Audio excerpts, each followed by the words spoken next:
into the world of Nigerian-born Dr. Issa Odidi and Dr. Amina Odidi will inspire you to reach out for the skies. Originally from Kano State in Nigeria, but now Canadian citizens, these scientists turned pharmaceutical business moguls are setting the pace for many Nigerians in the diaspora and at home to follow.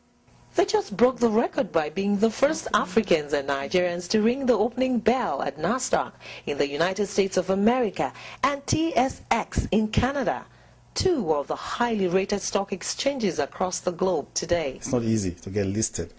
However, October in 2009, October 22nd, we made a quick move and took over a Canadian company that was already listed on NASDAQ and Toronto Stock Exchange.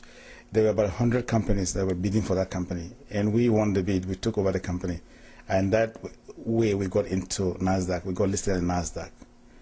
And that particular company, big company, great company, tried so hard to go and ring the opening bell in NASDAQ, prior to our buying them over.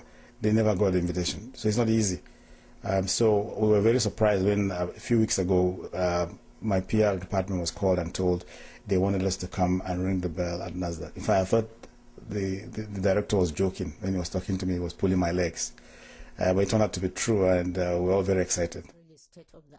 Their journey to greatness started at the Ahmadu Bello University, Zaria, Kaduna State in Nigeria, where Dr. Issa Odidi got his Bachelor of Science degree in pharmacy and his Master of Science in Pharmaceutical Technology and his PhD in pharmaceutics from the University of London.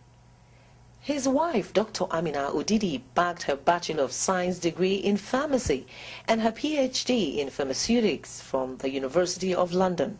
Both of them are grateful to Kano State government for the scholarship to obtain their PhDs.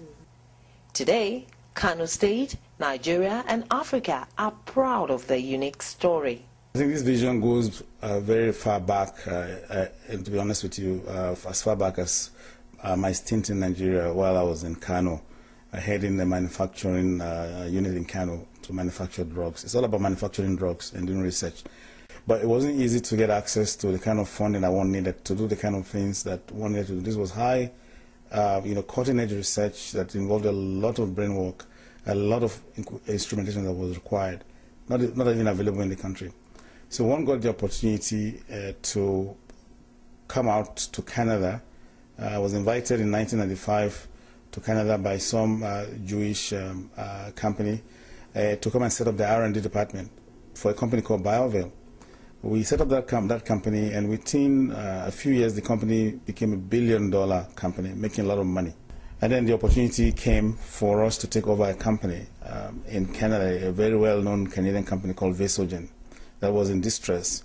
And together with a lot of other bidders, we went in to try and take over this company, and we were successful. The couple co-founded what has become one of Canada's top pharmaceutical companies, and Canadians hold them in high esteem. But it started with the courage to resurrect a dead company. The company we took over, at one time the stock price was over $100. By the time we took them over, they were just 8 cents, per share. So people were saying, wow, the Odidis have really beaten more than they can chew here. But, we've been in this business for a long time. We worked in a company called BioVale, and we were part and parcel of how that company grew. So we knew what we were doing. So we took the 8 cents, per share company, and today I think it's trading over $3. So we've survived, and I think that was the respect that we earned, and that's the reason why NASDAQ decided to call us to come and ring the opening bell. So what is the magic in the company that has led to this resounding success? We have a state-of-the-art facility with testing equipment, with personnel and manufacturing equipment. It's hard to get those equipment in. It's hard to calibrate them and make them work. It's hard to maintain them. And above all, it's hard to research and do something. You design a product. You want it to do a certain function in the body. You want it to be released in a certain way. It's up and down. With these patents and this technology and these discoveries, we're able to make these drugs so that you can take them once a day. We're also able to target drugs to specific sites in the body. For example, if you have stomach ulcer the drug that is used to cure stomach ulcers or stop the problem and the pain you get, that drug is destroyed by the stomach, by the acid in the stomach. So you need to carry that drug to go past the stomach. The technology and the technique to build in some intelligent, coding into the drug system so that they can go past the stomach and not attacked and destroyed is itself very, very complex. This is the area where we play. I mean, it's a multi-billion-dollar industry. They are also prepared to give back to their home country, Nigeria. But Dr. Issa Odidi insists that the environment must be conducive for investments to thrive.